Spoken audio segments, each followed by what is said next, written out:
guys, welcome back to my channel. Welcome back to my channel. Yes, this is a white girl dancing and probably can't dance for nothing. Yo, this video is for my foster babes. Okay, if you've grown up in foster care, or even if it's just been a couple of years of crazy trauma, you've been abandoned, rejected, any of that sort, this video is for you. We're going to be talking about those things, how the trauma affects you, how I got out of it just recently. I still have trauma, but I feel like I'm finally living again because I've learned to let go, finally.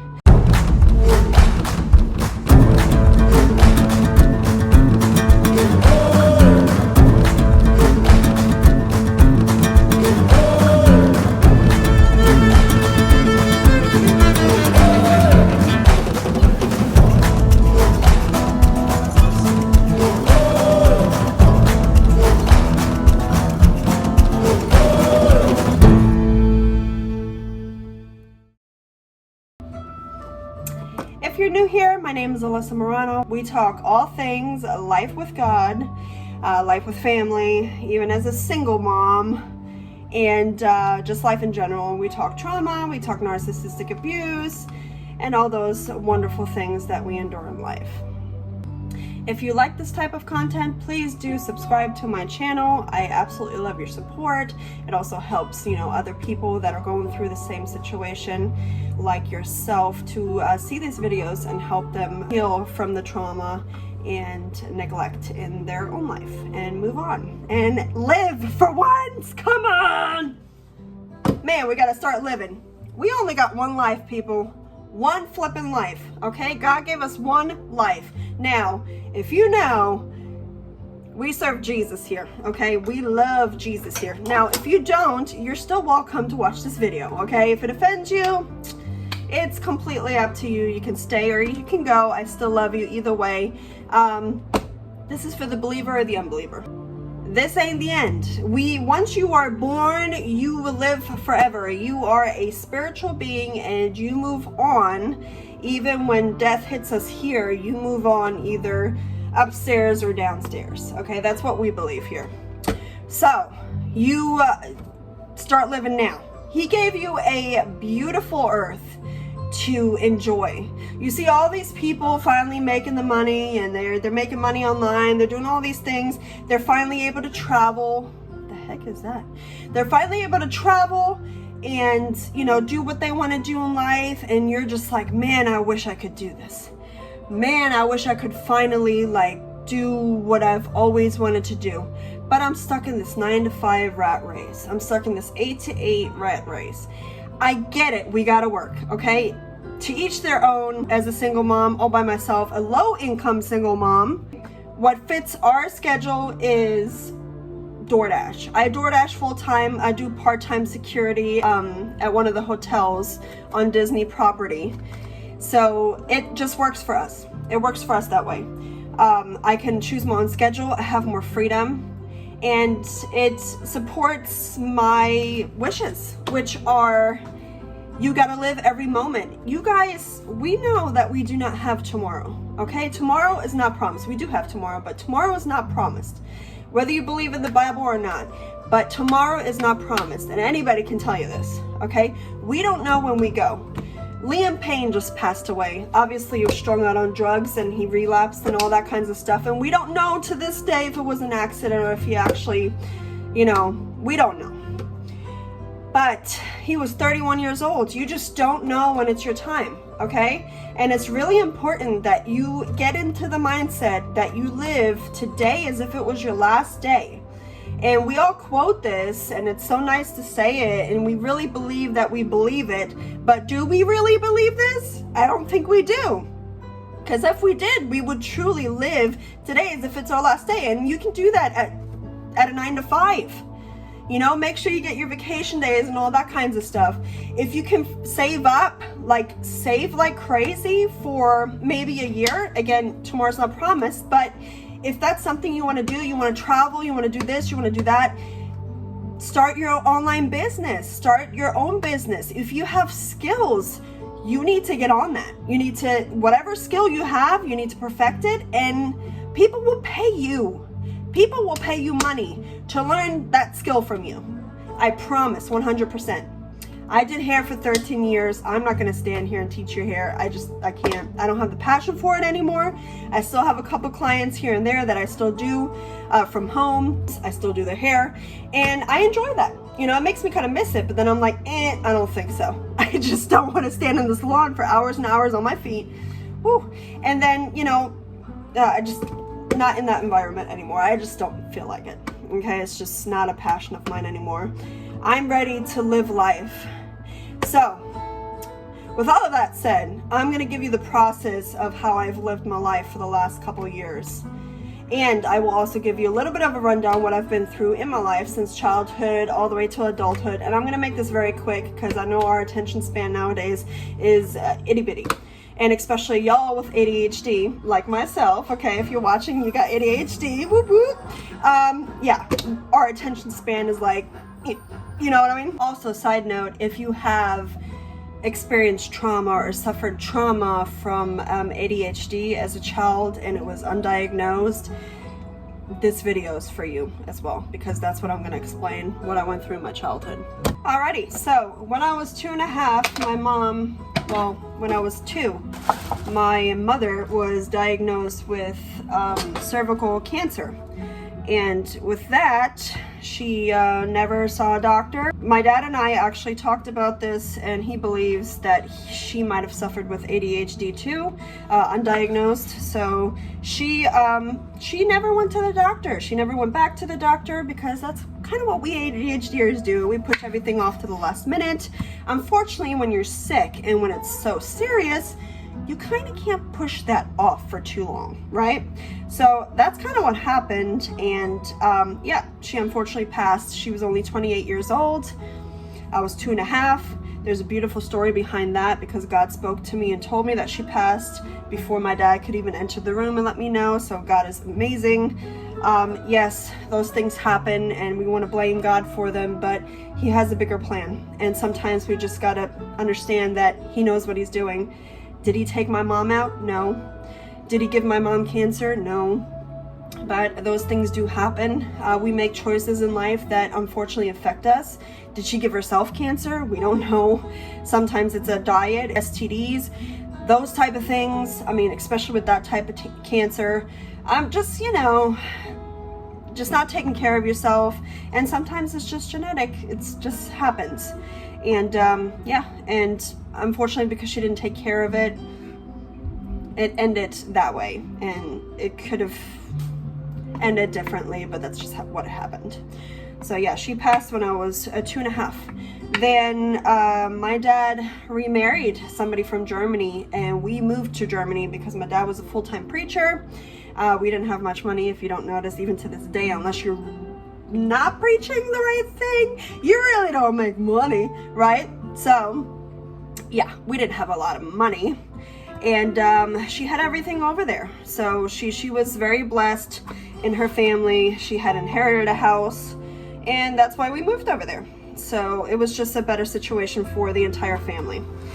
And yeah, so at 4 years old, woo, I had to learn an entire new language. Not only that, but my father went to work every single day and left us with our stepmom, who we barely knew because they got married almost 3 months after meeting one another, or if I'm wrong in the timeline, very, very quickly. Okay, they didn't take their time to get to know one another so well, you know, which they both kind of regret at this point because now they are divorced. But you can't go back and change things. It is what it is.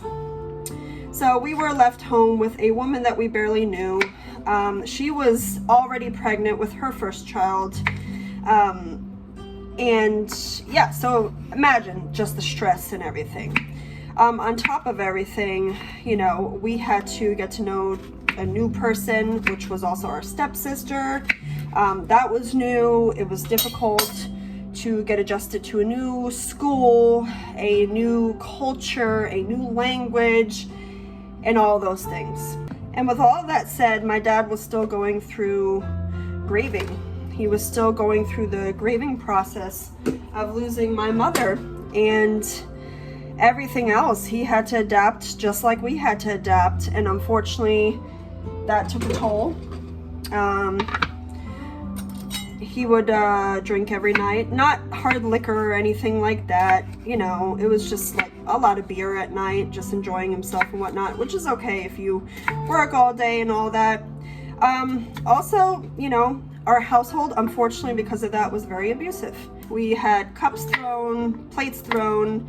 My stepmom, unfortunately, was hit and chased, and, you know, my father's a new man today. But unfortunately, that is part of our past, and that's who he was. He was a very angry man. He couldn't control his anger, and with that resulted in unnecessary spankings, unnecessary beatings, you know, just constant yelling, screaming, chaos in the house, just never-ending craziness.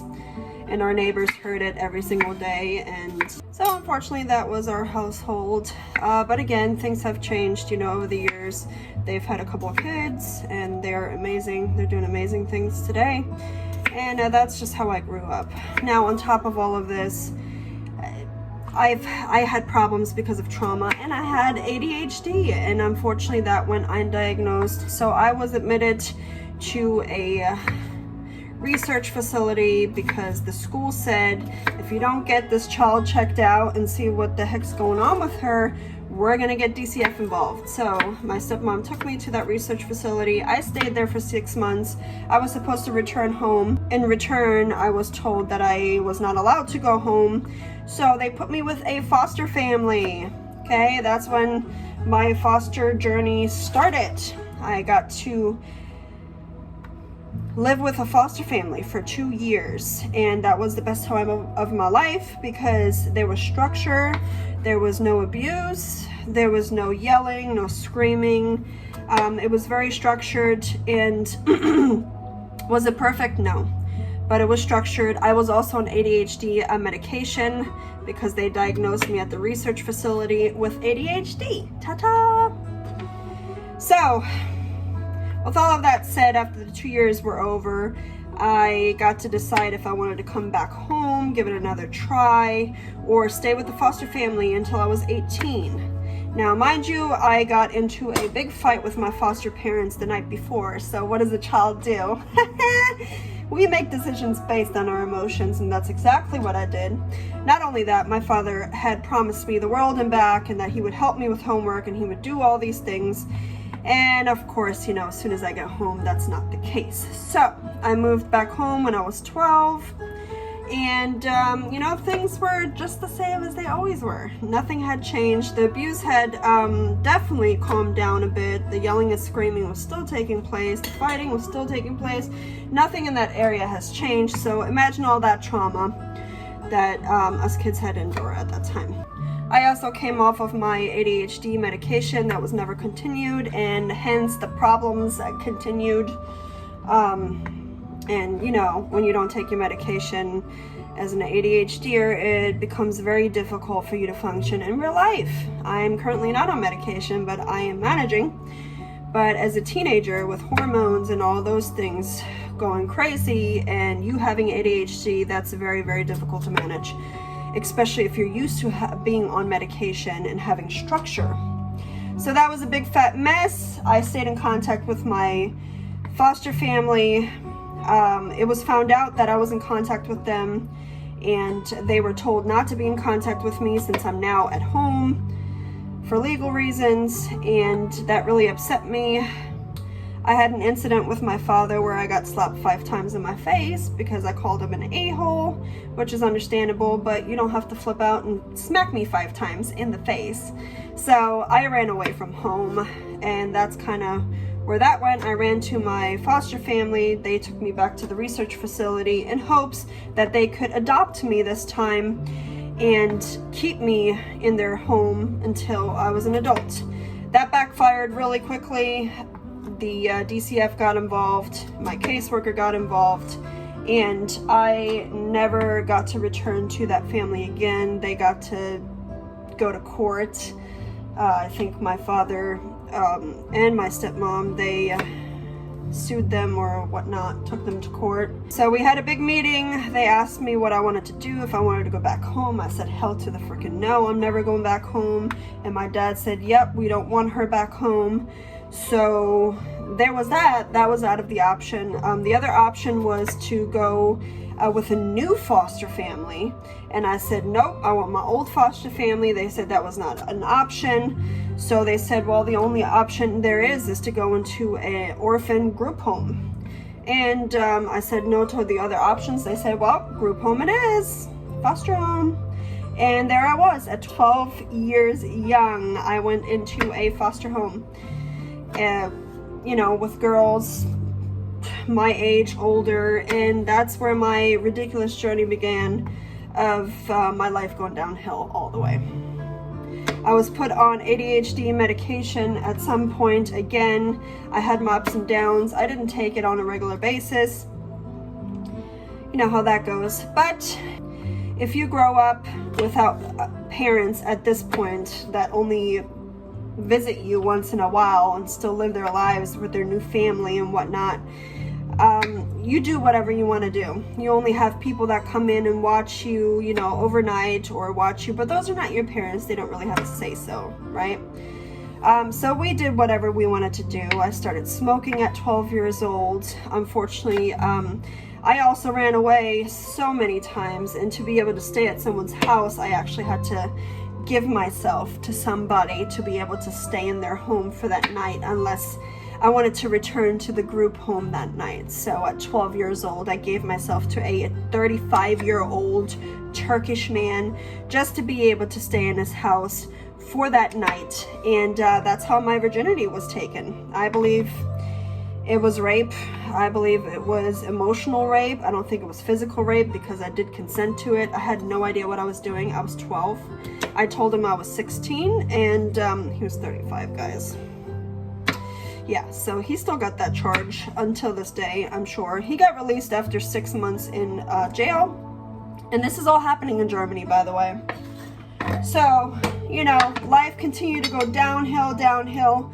My dad eventually, you know, had issues with my stepmom at home. And eventually it all ended in divorce. So that's when my life continued to go downhill. I always ran away, drank, skipped school, almost didn't graduate, you know, typical teenager stuff. And then eventually it came to the point where I actually I stole 2,000 euros from my group home. And I took off with it, and my dad unfortunately had to pay it all back, which I still feel bad to this day. But yeah, that was the last straw for the group home, and I get kicked out of the group home. And now I am forced to live with my father because I have nowhere else to go. So my father takes me in. He had a little studio, tiny studio. He takes me in, I start going to school, and I'm thinking things are great. My dad's great, everything's great. I finally get to rekindle my relationship with my father. Of course, the group home pressed charges, so I had to go see the police, and I was eventually going to be reprimanded for this. So my dad had to make a hard call, which wasn't really hard for him. To this day, I don't believe it was hard for him, because afterwards, throughout my life, I've seen how easy it is for him to just push us off to other people to take care of us, even when we were young. And to this day, he still does the same thing. Thank God I have my own family now, and I will never do that to my children. Never in a million years would I do that to my children. I'll push them off to other people for them to take care of them. But that's just how he was, and even afterwards, that's how he was. So what he did was he called his parents in the US, and he asked them if they could take me in, just like they took in my other sister when she was 13. So I guess things didn't go that well at home, to where she also had to be pushed off to my grandparents for them to take care of her. And they did, and then they said yes to me because they knew I was in trouble. So yeah, and that's how my journey began to the US. That's how I ended up here. in the US. Once again, culture shock, not knowing what to expect. You know, I started in Job Corps, which was a school that you can go to get your high school diploma in about 2 years time instead of 4 years time, because they wanted me to go ahead and do my high school diploma all over again. And I said, there's no way. I'm not going to do all 4 years again.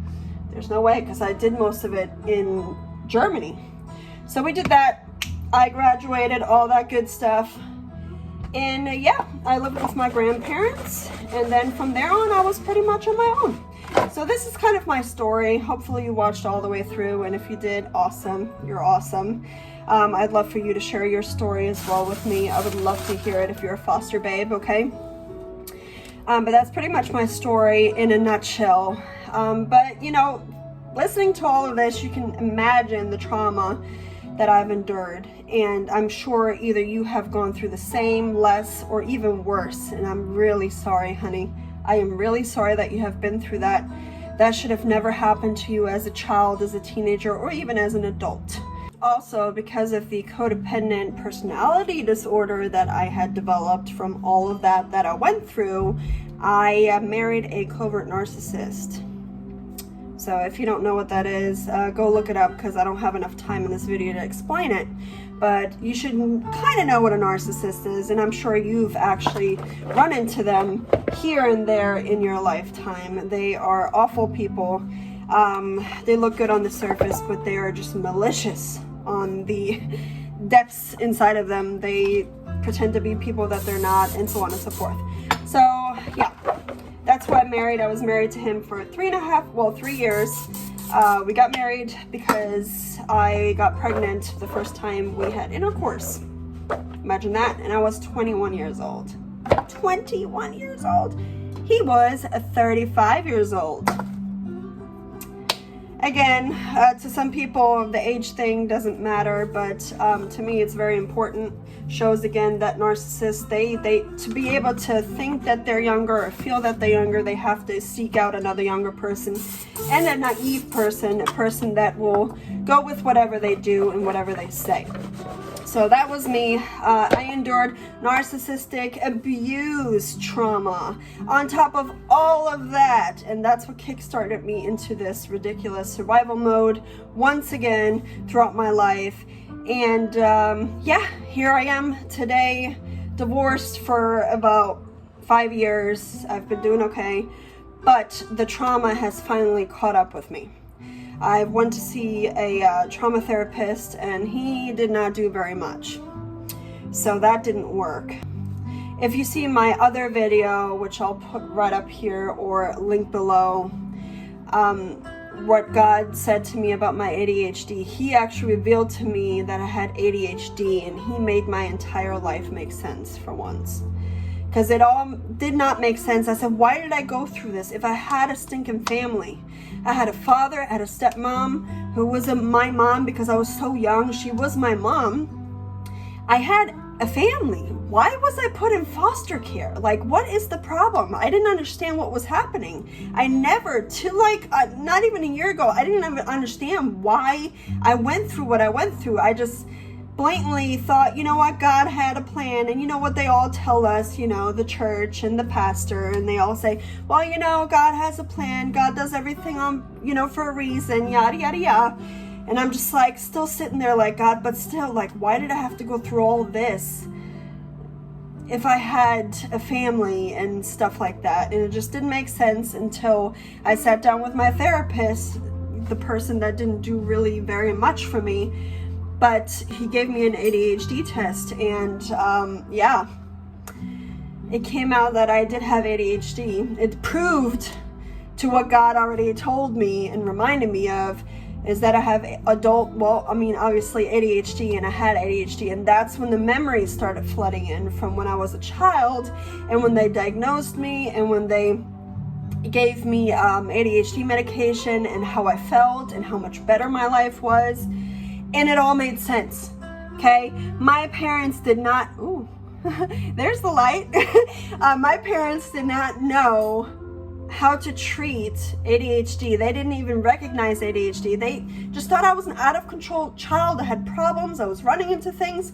If you have ADHD or you have ADHD child, you know exactly what I'm talking about. I was just very problematic. I was a very problematic child, not only due to the ADHD, but also due to the trauma that I had endured. With all of that said, I stopped living. Okay, guys, what I started doing is go back into my shell unknowingly and let people control my life, such as my ex-husband, such as people that I let into my life. Their opinion meant everything. Even though I thought I was ruling my life, I was controlling my life, again, people were, with their opinions and their this and that, they were controlling my life. Okay, they were telling me what I need to do, and that just caused so much confusion. All right, y'all, sorry I had to like go work and do all that and then come back to this video, and my stupid phone keeps telling me I have no storage. So let's see how far we can get with this. So I was looking for my identity, and then I got involved with a ministry. I gave my life to Christ at 16, 17, and this all happened in Germany, and it was beautiful, and that's another story for another day. But I found a ministry that I could train with to be an evangelist, or, you know, to train up in my gifts that God gave me and whatnot.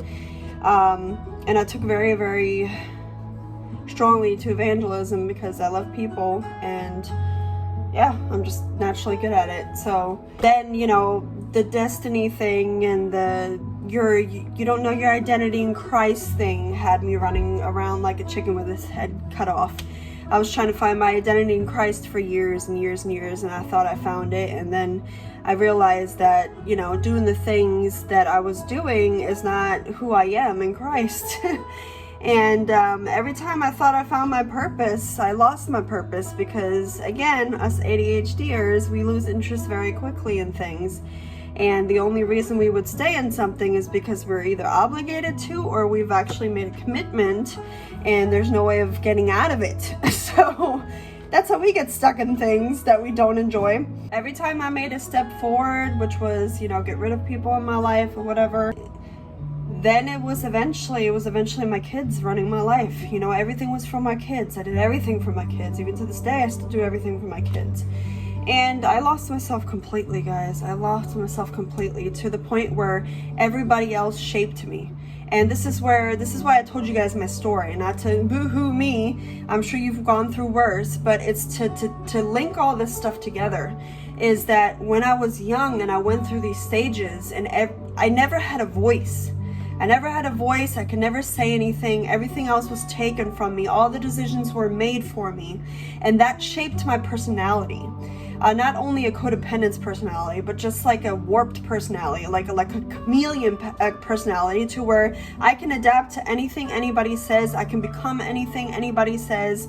And I've learned, my brain has kind of taken that on as normal. That, okay, somebody says for me to do something and I feel kind of threatened by it, or I feel intimidated, I'm gonna have to do that to make them happy, even though I know I shouldn't be making them happy. Subconsciously, I'm still doing it, and in my actions, in my head, I'm telling, screw them, I'm not listening to them. You know, this is my life. It's my life. Don't you? Okay, I'm saying screw them, but my actions are doing something else. Like, I'm looking this way and my feet are walking that way. Okay?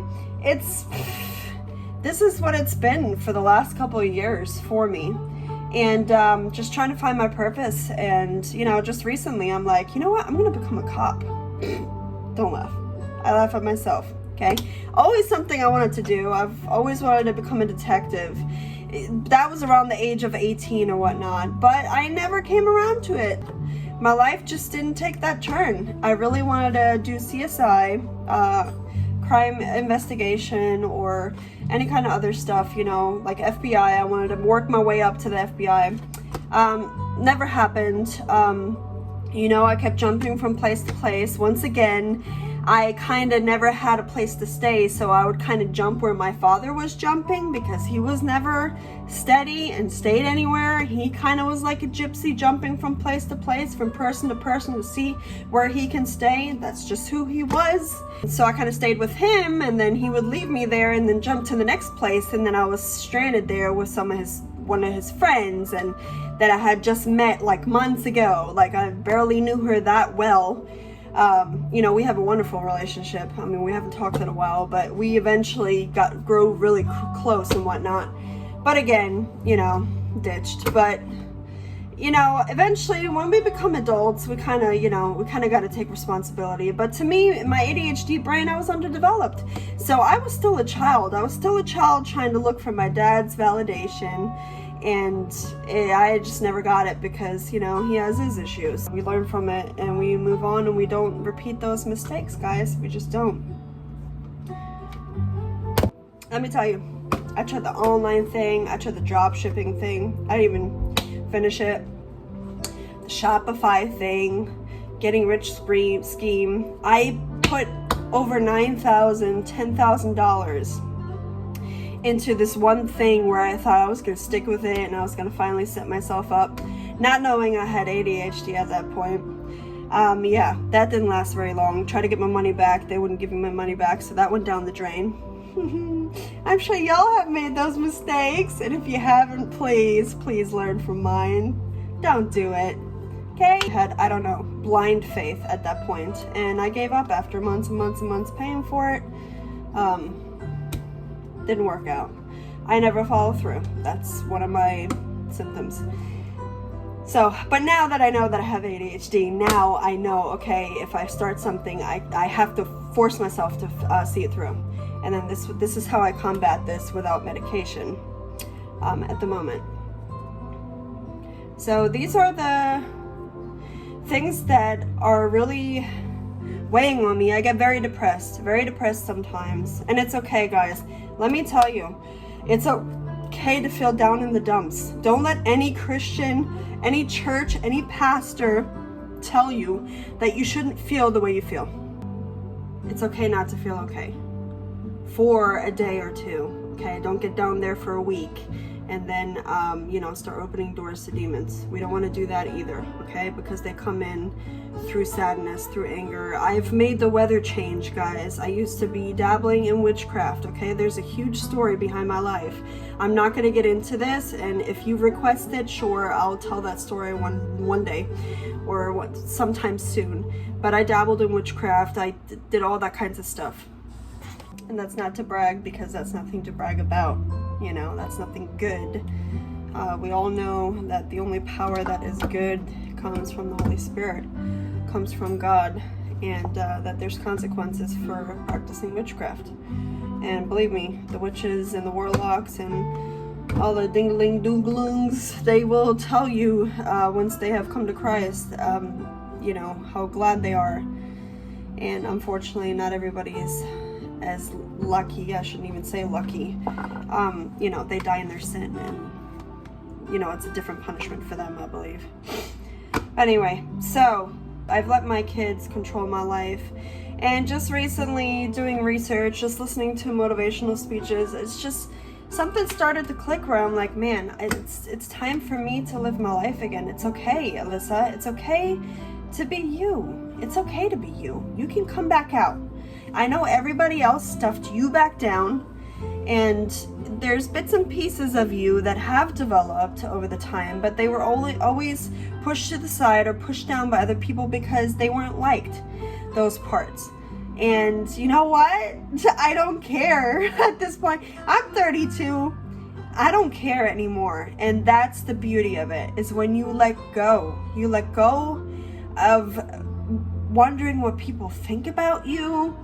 You let go of how they would think, how you live, how you work, what you do. Like, who cares? They don't come home with you. They don't raise your kids. They don't deal with your problems. They don't freaking pay your bills. Okay, let's get ghetto up in here. They don't pay your bills. Okay, they don't deal with your problems. They don't deal with this and there, talking to yourself. They don't have your relationship with Christ. Okay, it's do you. Okay, do you.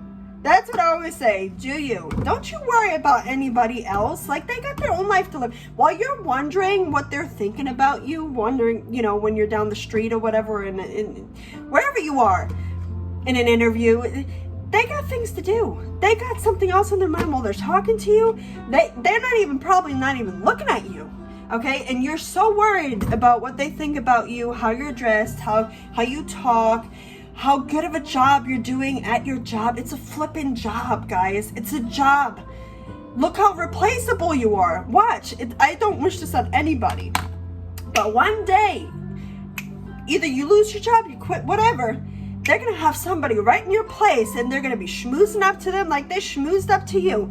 You're replaceable in your job, okay? You are not replaceable in kingdom. You're not replaceable. We all have different gifts and have a different calling. Okay, you're not replaceable there, and you're not replaceable with your family. Okay, there's not another Alyssa, not another mommy that can replace me from my babies. Okay, I can be replaced at this one in Dolphin. Okay, at the hotel. I love it there. I absolutely love working there. But I can be replaced there. DoorDashers, forget it. I mean, somebody that doesn't even speak English can be a DoorDasher. It's way overpopulated right now anyway, the Uber and the DoorDash or whatever. So you are replaceable at work. So don't even sweat. I understand we get worried because we got bills to pay. But then again, who are we trusting in, right? Who are we trusting in? Because God says we're not to worry about none of those things. We're not even to worry about the clothes we wear, okay? Because He clothes the lilies on the field.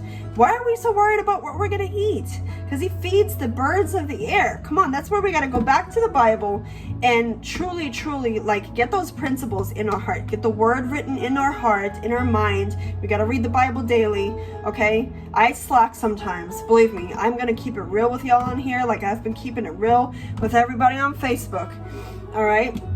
You got to read your word. You got to read your word daily, okay? That's food to your spirit. That also keeps your mind from being double-minded, okay? You got to be either this way or that way, all right? You get hot or cold. You can't, you know, he's gonna spit you out, all right? He's gonna puke you up. He don't do lukewarm, okay? We don't do lukewarm. It's just not an option, okay? We have moments in our life where we do swing the other way, as long as we're still swinging, okay, guys? I'd rather you be hot or cold, but as long as you're swinging and you're not, you know what I mean? You're not stagnant, because a stagnant lake stinks. That's not good aroma to the Lord. I'm telling you, it's not. So, but live your life. I want you to come out of what I came out of. I want you to understand that nobody cares. No one in this world cares but themselves. They care about themselves.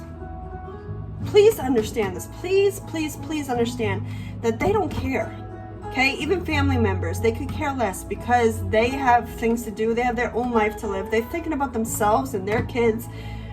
They're not thinking about you. They might think about you on holidays, or they might think about you here and there, but they're not thinking about your problems, your bills, all of those things.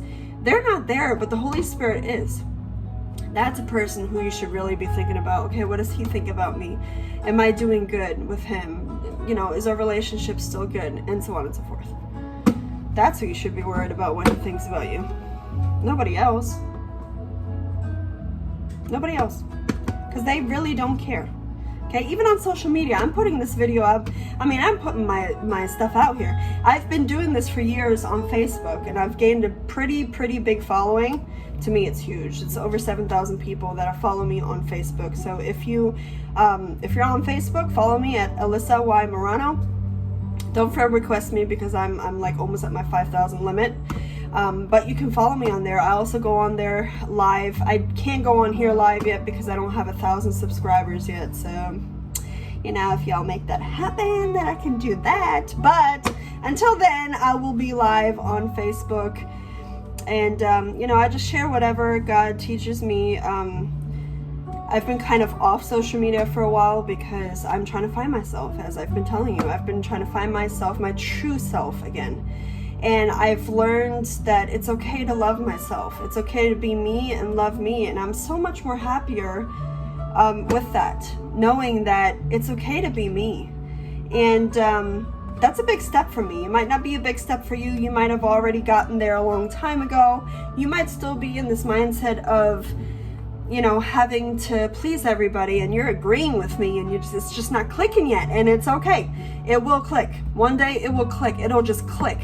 Okay, I can say everything that I'm saying right now to you and it will not register. You think it's registering, but it's really not until it clicks. And I pray that it clicks for you guys earlier than it clicked for me. I'm 32 and it's just now clicking where I'm like, yes, I did music 10 years ago. Yes, I can still do music. I'm not too old to do music. Yes, I can still do music. I can still start a podcast. I can still help people like I've been helping with just sharing my life story and sharing what I'm going through. And people are actually literally getting something from this, you know, life skills. That's my skill, is just life, you know, and lessons that the Lord has taught me through a situation. It lifts people up. It makes them happy. It gives them hope. And that's the main thing, is to bring people hope. So I really do pray that this was very lengthy, I know, but if you're still with me, I pray that this has found you well, okay? And that this will work inside of you. And I pray right now in the name of Jesus, I pray that the Holy Spirit works in your heart, does this thing, okay? And in your mind, and that something clicks to where you can be your true self again. You don't have to worry about anybody else, how they think, what they think, whatever. Okay, if you're goth, you're goth. Now, if it comes to being gay, that's a whole nother story. I'm not going to get into that, and I do not support that. I love you as a person, but I do not. It's sin. It is a sin. So, it is what it is. So that's one thing. I'm not even going to touch that. But if you're a rock star, if you're, I don't know, a freestyler, whatever, if you're a circus person, so just wait, you'll find your people. Yeah. And you'll be happy. Just be you. Please be you. And if you're still trying to figure out you, it's okay to figure out you and not know who you are and what you like and what you want to do. It's totally fine. Okay? I hope this video blessed you. I really hope it found you well. And if it did, please do comment below. I keep saying that every video and there's barely any comments. Probably because you just don't want to comment, or probably you have nothing to say, or maybe you just don't want to say anything.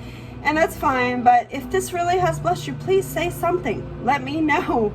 And yeah, let me know what you want to see or hear next about me. If you find me ADHD brain interesting at all, yeah, let me know. I'm here to serve you guys. I'm here to teach whatever I can on my part through life.